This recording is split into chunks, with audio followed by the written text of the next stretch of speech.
You're listening to the Rent Roll Radio Show with Sterling Chapman. Hey, Rent Roll Radio listeners, welcome back to the show. As always, I'm your host, Sterling Chapman. Today we are joined by, we got a two for today. We got two guys from Blue Oak Capital. Super excited to hear from Cody and Brian. Welcome to the show, and thank you so much for joining us. Thank you for having us, Sterling. Always a pleasure to be here, bud. Sterling, really appreciate you having us on. Thank you. Can y'all both give a brief introduction to yourselves and kind of where you came from and what you guys are doing in the space today? Sure. Yeah. Thank you, man. Yeah. So as you mentioned, Cody Laughlin, managing partner here at Blue Oak Capital, head of acquisitions, been in real estate since 2010, stumbled into real estate investing by way of becoming an accidental landlord, and had no idea what I was doing. All I knew is that somebody was living in my home, paying my mortgage. And that was pretty cool. So shortly after that, read the Purple Bible, Rich Dad, Poor Dad, and completely changed my life, both personally and professionally, and started pursuing real estate entrepreneurship since then. So over the past decade, kind of ventured out of real estate, tried to explore some non-real estate business ventures and learned some very costly, expensive lessons along the way, but, got recommitted back to real estate several years back, and then very quickly, after spending more time in the single family space, transitioned to multifamily, met my partners, Brian and John, launched Blue Oak Capital. And, we've focused exclusively on existing multifamily across Central Texas here. So that's my story. I'll kick it over to Brian. Great story. So just like Cody, I'm here in Houston, Texas, and I fell into real estate in 2018. My wife and I had just got married, and we were saving money for a couple of years, ready to buy that first home, that dream home, so to speak. I was reading a lot of books on real estate in general, how to buy a house, how to work with a realtor, such and such. And all those books really have little nuggets in them about investing as well. So I fell down the rabbit hole for investing, found things like Bigger Pockets, which I'm sure a lot of us are familiar with, and started networking with people, started reading more, started listening to a lot of podcasts as well. And eventually just decided, real estate is a great vehicle for not only cash flow, for example, but also building and preserving your wealth, which is really important because there's that saying, right? It's not how much you make, it's how much you keep, which is something that I was always aware of. And as I continued to age and, sort of advance my career, I wanted to be able to preserve my wealth. So didn't know what I didn't know though. And, started thinking really small is what I like to tell people, because mindset is so important in this game, and really only thought that real estate was, I have this amount of dollars in my savings account. That's 20% of something. That's what I can go buy. Sure. I didn't know anything about, hard money. I didn't know anything about JVs. I didn't know anything about raising capital. So I was thinking small, and I was like, okay, well, I'll just buy some single houses anytime I had a little extra money. I started doing that and very quickly realized that it did not match my personality and was not going to help me hit my goals, because single family, to me at least, had a very low return on effort. It was a lot of work, and I like to tell people there aren't enough zeros at the end of the checks. So it was one of those things that I had an epiphany after doing it for about 18 months, and said, if I'm going to go big and sort of build my portfolio before my wife and I have a family, we don't have any kids yet. And now's the time to take that risk, so to speak. So early 2020, right around the time COVID, I actually decided to make the exclusive pivot over to multifamily. That's when I met John, our first partner. And then I eventually met Cody. We joined the same multifamily mentorship group. And I guess you can say the rest is history. We're here in 2022 and got right around 800 units on our belt, and just trying to make good things happen in the space. Awesome. Lots of things that kind of hit home from both of those introductions. Cody, I was an intentional landlord, and I didn't know what I was doing either. So I definitely feel that. And Brian, you said you wanted to dive in before you got kids.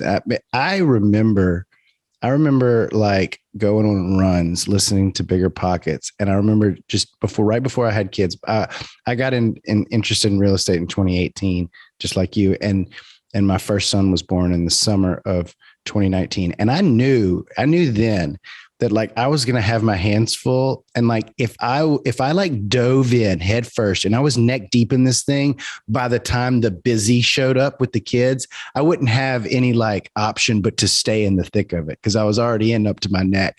So like, I tell people all the time, if I found out about real estate investing today with the hyperest 2-year-old on the planet and a 1-year-old screaming all the time, I wouldn't do it. Right. I would just stick to my day job because I'm so overwhelmed with all of the busyness that comes associated with that. But since I'm already in the thick of it, I just keep going. And so that foresight to know, like, I better jump now before all these other obstacles, or I'll just be one of those people looking back in 30 years going, back in 2020, I was really thinking about, I almost pulled the trigger.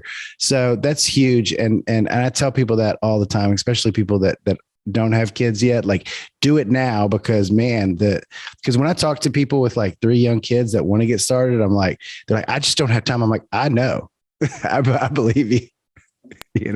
Those are super valid points. And I know Cody's probably got some great comments with 3 kids of his own.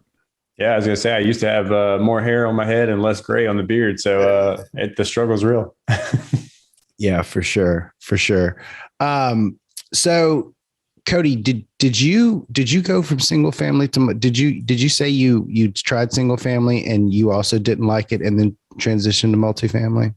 Yeah, well, very similar to Brian. I did. I spent a lot of time in single family. I tried wholesaling for a brief period of time. Starting out, like most people in real estate, I didn't have a lot of capital. Wholesaling seemed like a great avenue to build a capital base without having to actually go acquire buildings. And so I tried that and realized very quickly that it's a lot of work. It's a lot of work. It's a lot of grunt work, and it takes a lot of patience. And when I first started, I was very impatient. So I was like, man, this isn't working for me. But then, like I said, I had my single family rental that I accidentally fell into, and that made more sense. Again, I had somebody paying my mortgage, and where the really big aha moment for me was when I went to my CPA that first year and I started benefiting from the depreciation. I was like, oh, I got to do more of this. Right. And so long story short, again, I spent several more years trying to build an infrastructure around, a real estate business and pursuing other strategies. I tried doing a couple single family flips, realized that was just working myself into another job, constant headaches, contractors, time spent. And as Brian alluded to, it was very little return on time and effort. And, again, the whole intent was, how do I build my equity so I can get into bigger, better properties? And after doing that, the single family flip is really what pushed me over the edge. After I did that for a little bit, I was like, you know what, screw this. Like, my whole intent for going down this journey was to be able to obtain that financial independence. And all I was realizing, I was just working myself into a second job. I talk to investors every day that don't get that they fall in love with the concept of real estate investing for all of the reasons that we fall in love with the concept of real estate investing, from the rich dad, poor dad, buying assets that cash flow and financial freedom and lifestyle freedom and all this stuff. And then, so they quit their job and they go get a real estate license, or they go start a wholesaling business. And like, as a sales professional for corporate America, like, there's really no difference there, right? Like, if you're going and you're like talking to 1 million homeowners that are telling you to screw off while you're trying to buy their house in a distressed situation, or you're, a real estate agent that's just constantly song and dancing and come look at the house. Like, you're not in any better situation than you were working at Exxon, for $150,000 a year. Like, so I'm always very intentional about, to make sure, like, we keep the main thing. Let's keep my real estate investing. This is like a long-term passive, ultimate end up goal of a passive type of activity that is not another job. And I've never wholesaled before, but flipping houses is a terrible headache. It is. But it's a mindset shift, right, Sterling? I mean, you're either going to do real estate investing as a hobby, or you're going to do it as a business. Now, you have guys that go out there and they buy a home and they do whatever. They maybe hold it or they flip it, whatever the case may be. And it's just a hobby. It's just something that they enjoy to do. And that's fine. If you want to continue to do that, that's great. But if you're really looking to transition into real estate investing because, again, you're looking for that financial independence or, a diversification of your portfolio, if you're looking for long-term wealth, you have to understand that you're actually getting into a business, a small business. And so you have to build out the infrastructure of operating and owning a small business. And that's the difference. And that's where you got to kind of start looking at strategies and figuring out what fits your investing thesis and your long-term vision. Because if you're going to operate your real estate investing portfolio as a hobby, then you're just going to be really frustrated here in a couple of years, wondering why you're not, the next Grant Cardone. So sure. Yeah. So, and real estate investing too is, we all know this. Cash flow is nice. We love cash flow, but you don't build wealth through cash flow. You build wealth through equity and appreciation, which basically means time, which is hard for a lot of people because they get into real estate and you see these, if you're going to say Grant Cardone, right? You see these guys, the cars and the watches. And you're like, I want that. I want that. And patience is a problem for all of us. That's why we're entrepreneurs. We're hungry. We want to get there tomorrow. Right. I get impatient watching Blue Oak Capital on Facebook. And that is my next question. But before I get to my next question, I have a comment. I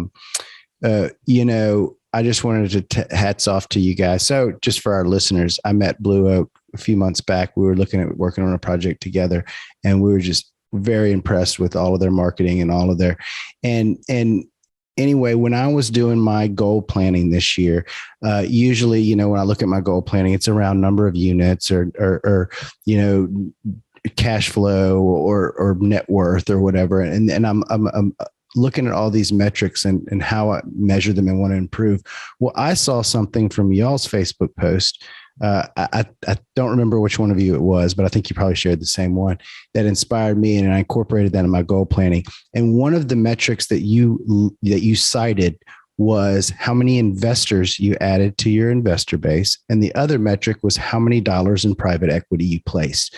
So now my two main goals for 2022 are around how many investors I'm going to add to my database and how many dollars of private equity I'm going to place. And that is 100% from you guys. So thank y'all for that. Oh, that's very cool, man. We appreciate that. So my question on the other end of that is, how did you guys, y'all have had a tremendous amount of success in this space in a very short period of time, from the partnerships that you worked with to the number of doors and the size of the projects you worked on. And anybody who follows you in any form of social media or watches your podcast, they just know y'all have top tier, top quality marketing, and you're just great at building relationships as well. What is your secret? What do you think sets you apart from, several other folks that have been doing it just as long and haven't had quite that success? What do you think you did different? That's a great question. And I don't know that there's one right answer. Listen, there's so many different pieces to building out, this funnel and building out this framework, right? And number one, I think it boils down to relationships. And we always hear in the industry, it's not what you know, it's who you know, right? And so it starts with building out relationships. If you could have the best deal in the world, but if you don't have a database of partners or investors you can bring it to, you have nothing. You have a dream, So I think for anybody that's listening, that's, a reflection point that you need to really be considering is, real estate at its core is very simple. It's deals or dollars. You got one or the other, or hopefully even both. But if you have the deal, but you don't have the dollars, you got to go find it. And so I would argue for anybody that's listening, if you don't have a database or network, you got to go build that out first. So it starts with being genuine. It starts with being visible. It starts with being giving out something of value, which is, again, education or resources or networking, connecting other people together, and just really continue to nurture those relationships in hopes that it becomes a long-term, fruitful relationship. Brian, what do you think? Yeah, it's really hard. I think we did a podcast episode. I'll put a shameless plug in there about this kind of topic. People ask us, Sterling, and I'm sure you get this question too, right? They're like, "What's the secret? What's the secret that's sort of put you where you're at, right?" And what's hard, what people don't want to hear is there's no like one thing, like go start doing this tomorrow and you're going to wake up and find that success. It just doesn't work that way. It's a bunch of little things consistently over a long period of time. And again, it goes back to time, patience, right? That's the hard part. You have to wake up every day. And we had a podcast guest, about a year ago, right, Cody? And he had 22,000 units. okay, stop and think about that for a second. And we asked him, like, he's been through so many cycles, and we asked him, what, basically what you're asking us. And he's like, look, I wake up every day, I put my jeans on just like you do, one leg at a time, and I go to work. Right. So having the right conversation, talking to the right people, finding a way to add value to others. And if you can't in the moment, what they're looking for, connect them with somebody who can add value to them. And I think that's been just one of our core philosophies is, if we talk to an investor that's looking for a certain type of asset, certain type of return, and that's not what we're doing, let's connect them with somebody who is, or vice versa. Let's connect vendors. How many people have we connected to legal teams, to property managers?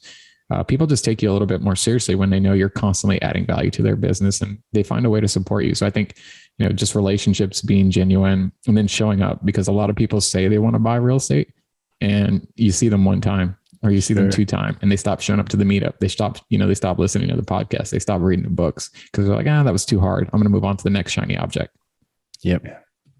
A lot of people get into the space and they hear all the guru stuff, right? Or they hear the big flashy stuff at the conferences. And then when they actually go try to put some of this in application, they realize, oh crap, this is a lot of work, Sure. And it's labor intensive. There's no doubt about it. We were joking earlier in the show, like there's been a lot of sleepless nights, especially with families and the day to day, and then you're operating your business. So, and for a lot of people, once they get that wake up call, they're like, oh, this is not what I thought it was. But that's the difference between those who are successful, and those who are just talking. People, like Brian said, just show up and put the work in. But the beautiful thing about real estate, Sterling, and this, and I don't want to keep hitting on this point, is there's a place in it for everybody, right? Not everybody has to be active, right? You don't have to be looking for deals and raising capital and asset management, but you can still enjoy the benefits of real estate, which is why we love what we do. It's why we love syndication. What you do as well, Sterling, is because we can find a way to add value to other people who want the benefits of real estate, but maybe don't have the time. They have time to look at a deal, talk to its sponsor, analyze it, decide it's a good deal for them, send their money on in, and then they just get to enjoy the ride. So that's the great thing about real estate is it doesn't matter. You see, they're kind of clickbait, but you can get in real estate without having any money. You just got to be creative. And if you have a lot of money, you can be in real estate too. There's kind of a shoe that fits everybody. You just got to figure out what works for you. Absolutely. Well, and I'm sorry that Sterling, Brian, that hits right back home to what we mentioned earlier, the relationships, right? You don't always have to be the guy that has the money yourself or has the deals yourself. But if you know the people that do, then you can pull resources together. So, like I said, it all works in tandem together. Sure. So, and this is the part of the show where I selfishly get a free coaching session. So where you guys have had the most success, and correct me if I'm wrong, but from my, brief observation, where y'all have had the most success thus far is on the capital raising side, correct? Mm-hmm. So what diving into the details, what specifically does that look like? Where do you find most of these investors? What do these interactions look like? You mentioned providing education. Are you meeting them at conferences? Are you meeting them at your meetup? Are they clicking on some form of free ebook that you have? Where's kind of break down where you meet these investors and how you build and nurture those relationships?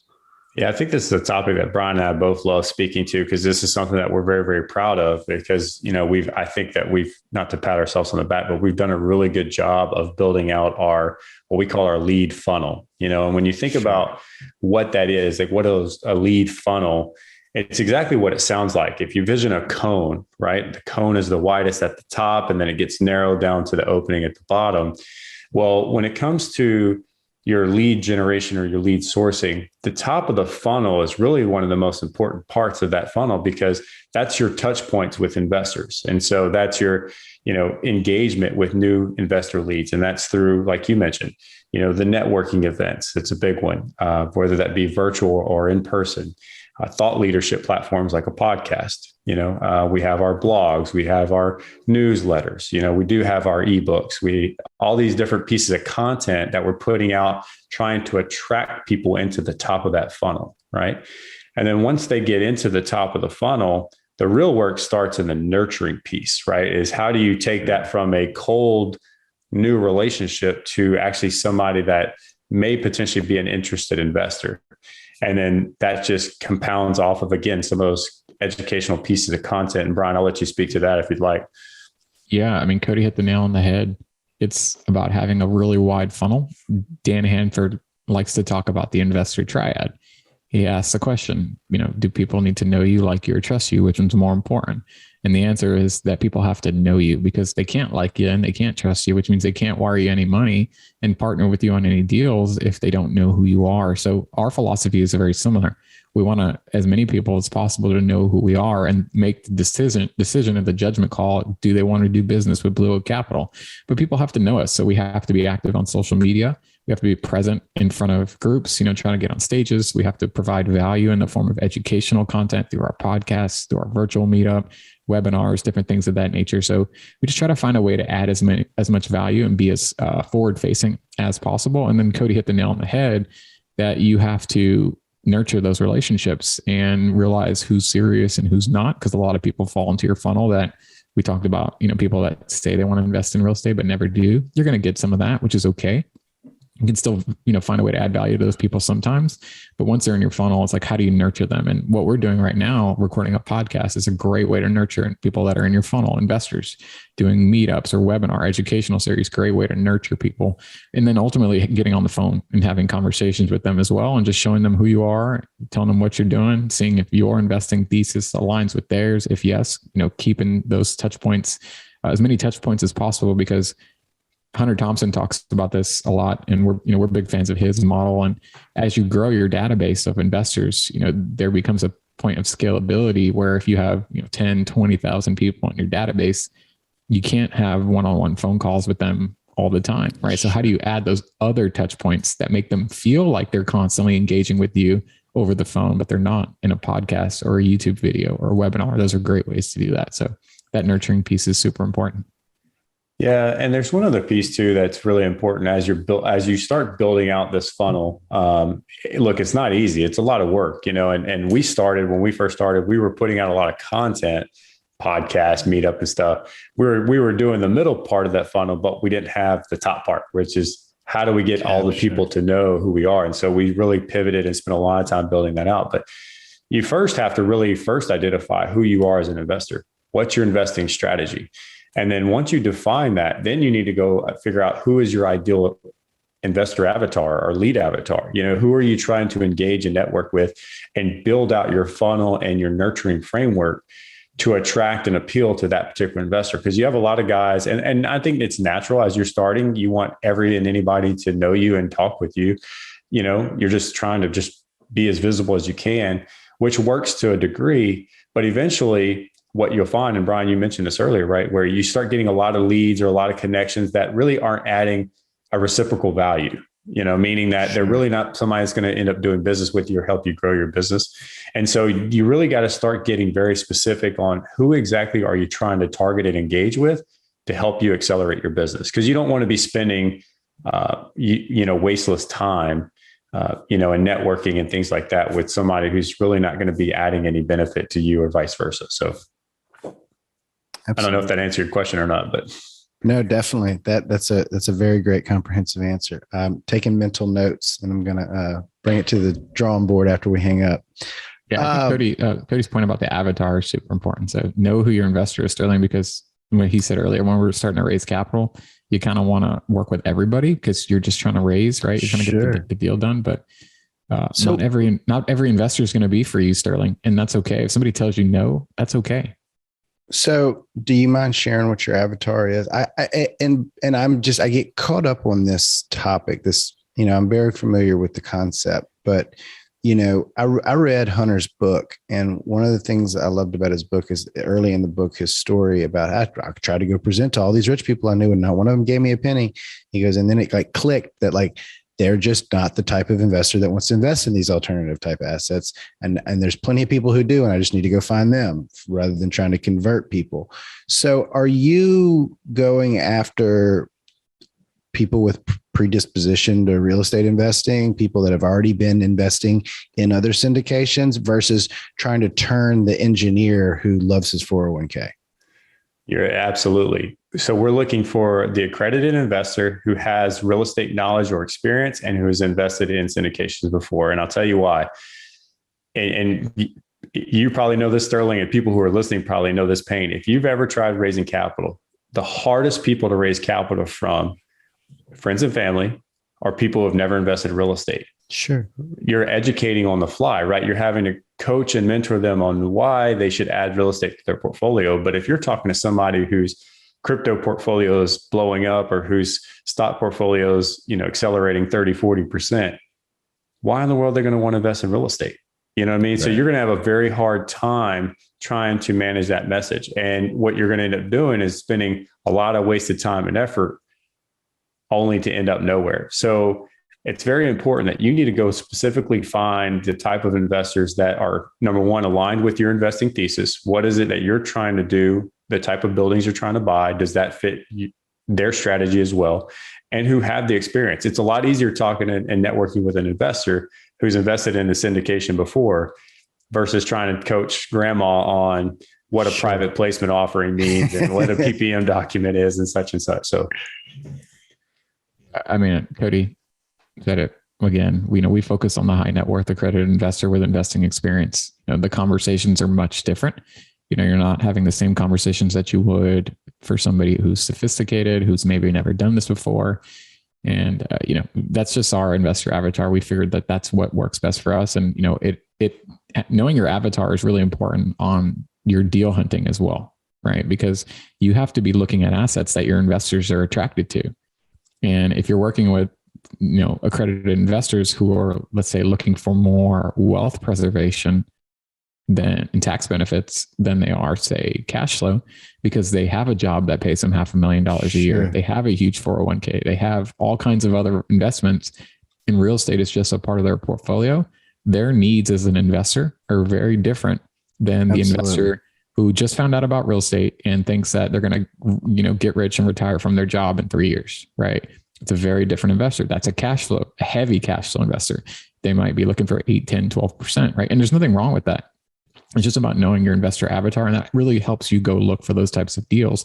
Because if your database is all cash flow heavy investors, then you're going to be searching for value add, likely C-class opportunities. And there's nothing wrong with that. You just need to know that going in.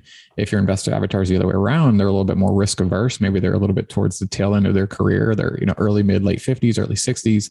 They're using a lot of self-directed money and they're looking for wealth preservation and diversification. You're going to chase different type of assets. You're going to be looking at those B+, A- assets, right? So knowing your avatar really helps define your entire business, your messaging that comes along with it. So it's really ground zero. It's really important to know. Awesome. That's a great point. What is next for Blue Oak Capital? We're going to buy the whole city. That's right. We're taking the world down. Grant Cardone better watch out. We're going to steal his private jet.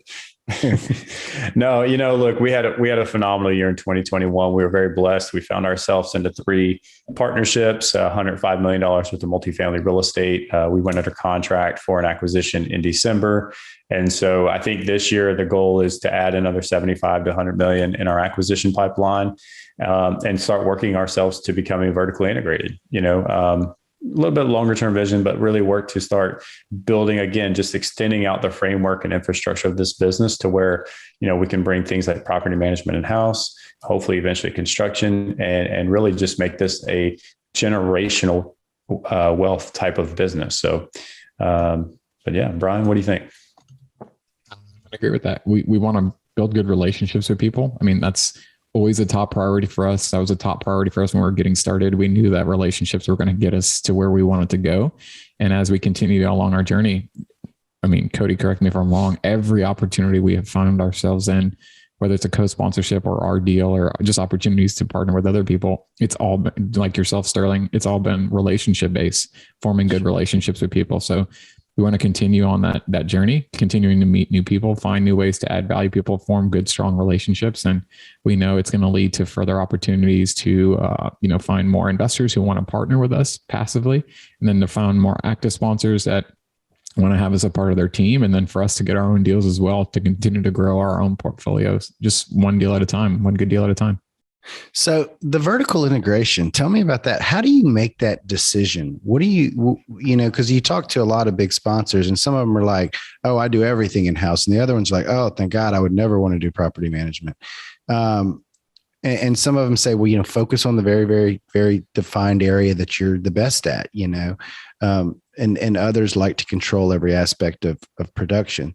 So how did you come to the decision that you want to become a vertically integrated company? Yeah, it's a great question. I mean, look, there's pros and cons to, whether you third party or outsource, your servicer providers, or you take it in house. So, you brought up a good point there. It's just really dependent on your skill set. What you do need to understand is when you're going vertically integrated and you're bringing things like property management in house, it is a whole separate business. You are creating a whole nother business just from the acquisitions aside. So, for us, looking at how some of these bigger, more experienced operators are being very competitive, especially right now in this market cycle we're in, the one competitive advantage they have is being vertically integrated. They have, control of the property management teams, the construction team, that allows them to control costs and expenses and things like that we can't control because we're outsourcing that to a third party provider.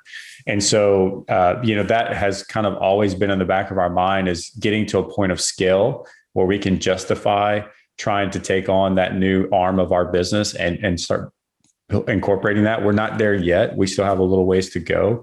But, some people do. They start out right out the gate and trying to own and operate themselves. And I think, look, if that's in your wheelhouse and that's something you're comfortable with, go for it. For us, we're trying to move with a little bit more momentum and really build out the acquisition pipeline. And like I said, get to a certain level of scale and then take that in-house. So, I don't know that I'm not saying to say it's going to happen in 2021 or 2022, excuse me. I think, that's probably, maybe 2-3 years down the road, but it is something that's in the back of our mind. And looking, again, the more control that you have, the tighter operations you can operate, and that just allows you to get more competitive.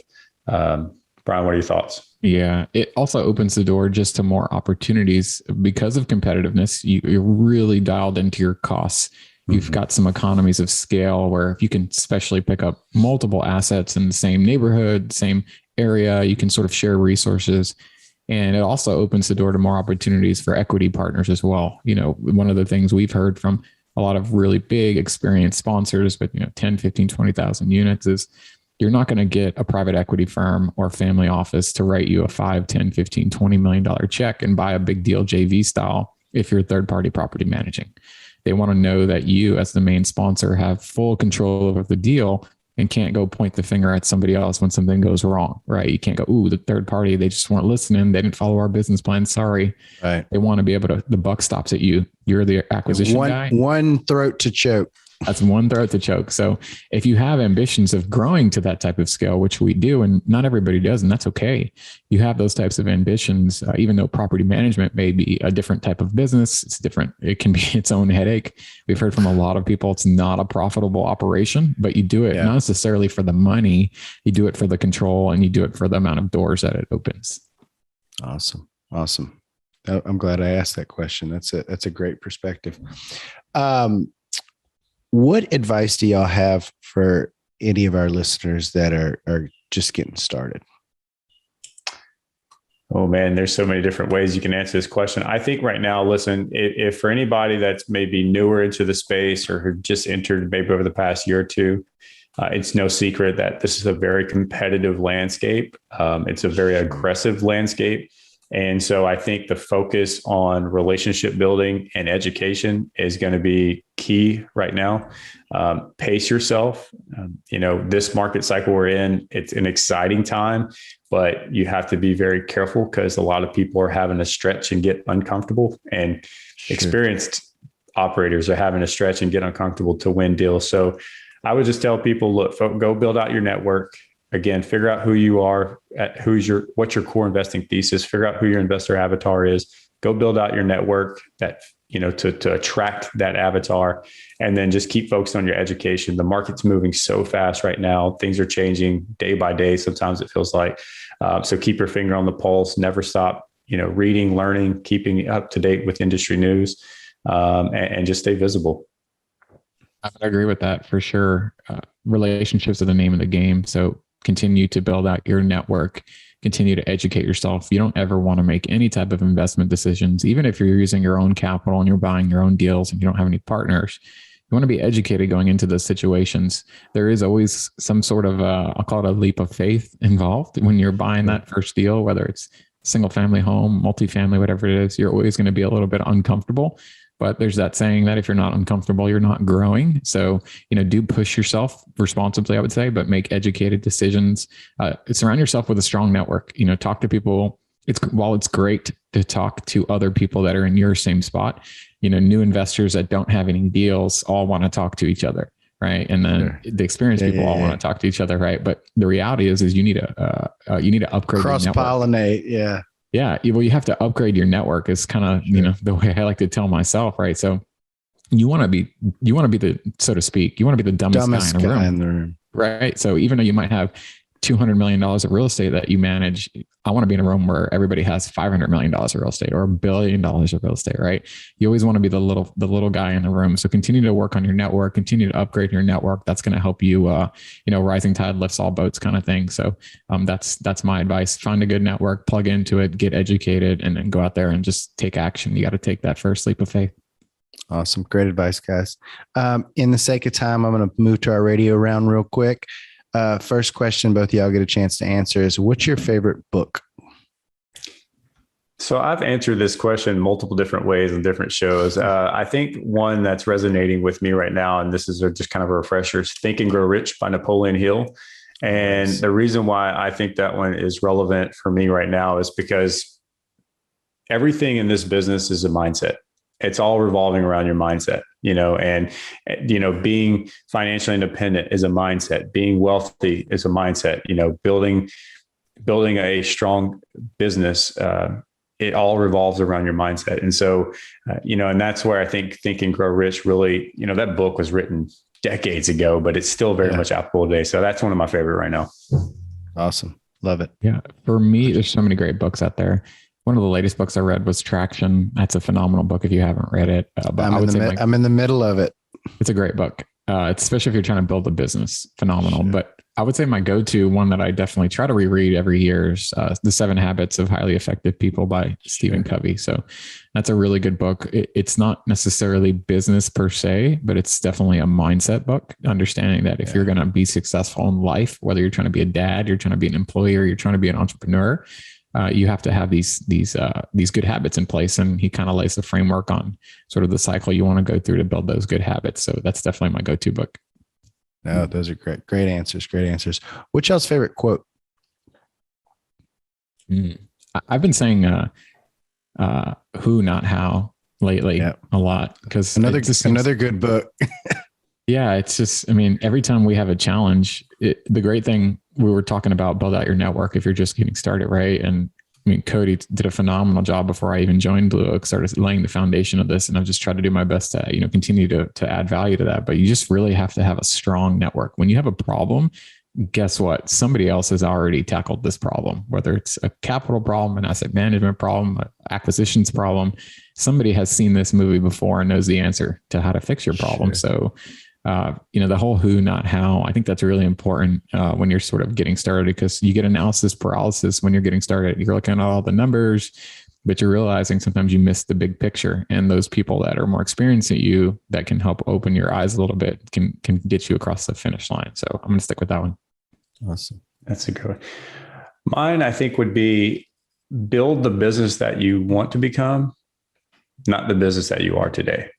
And I think that's, again, it goes back to mindset, where a lot of people, they're starting out and they're only thinking that what's within their grasp or means right now. Sure. And not looking at the forward vision and saying, hey, how do I get to be, that company? How do I get to be that business down the road? That's, my long-term vision. Well, you need to start putting that in place now, and get uncomfortable and put yourselves in situations to grow, to achieve that long-term vision. So that would be my favorite, is build your business to where you want to be, not where you are now. Awesome. Love it. What's y'all's favorite thing to do outside of work? Do we even have time to do anything outside of work? I'm not old by any means, but as I am maturing, as I would say, and getting a little older, I've come to appreciate the opportunities that I have just to kind of take it easy, relax a little bit, and spend quality time with family, kids, and just be present in those little moments. And, I think that's my favorite thing, is just spending time with my family. Yeah, for me, definitely spending time with my wife. We don't have any kids yet, so traveling, not as much because of COVID the last year and a half or so, but definitely traveling, spending time with her. We love going to new places that we've never been before, trying new foods that we never had before, and really just trying to enjoy life as much as possible, and just be happy. Realize we're all trying to be entrepreneurials and be successful, whatever that means, but. I mean, come on, we live in America. We live a good life. We if we die tomorrow, we have everything. At least for me, I think we have everything that we thought we, would never have when we were very, very small. We're already very blessed. So I think just trying to remember that every day and reflect on that and try to enjoy life. Amen. Amen. Guys, thank you so much for joining the show today. How can our listeners get in touch with you, learn from you, invest with you, find out more about you? Yeah, I appreciate that, Sterling. Thank you so much for having us again. And, Brian and I like to joke, we're not very hard to find. You can catch us on most of your social media platforms, LinkedIn, Facebook, and you can find us at Cody Laughlin or Brian Alfaro. You want to check out some of our content that we're putting out, check out our website, www.blueoakinvest.com. If you want to learn how to partner with us and you would like to get on our investor list, check out www.blueoakinvest.com/investor-form. And if you want to connect with us directly, check us out at Cody or Brian at blueoakinvest.com. Are you reading that off of a little card in front of you? Because that was a mouthful. I bet you've done that 1,000 times. Yeah, it's like repetition now. Awesome. Hey, thanks again, guys. And I look forward to catching y'all this weekend and following your journey going forward. Likewise, Sterling. Thanks, man. Thanks for tuning in to the Rent Roll Radio Show, brought to you by Crestworth Capital. We hope you enjoyed the show, and if you did, please hit the subscribe button and leave us a rating and review. You can also visit us at crestworthcapital.com or rentrollradio.com, or follow us on Facebook at Rent Roll Radio or at Crestworth Capital. If you would like to reach us, feel free to shoot us an email at info@rentrollradio.com or sterling@crestworthcapital.com. We hope you come back next week to join us on some more of our journey. Until then, happy investing.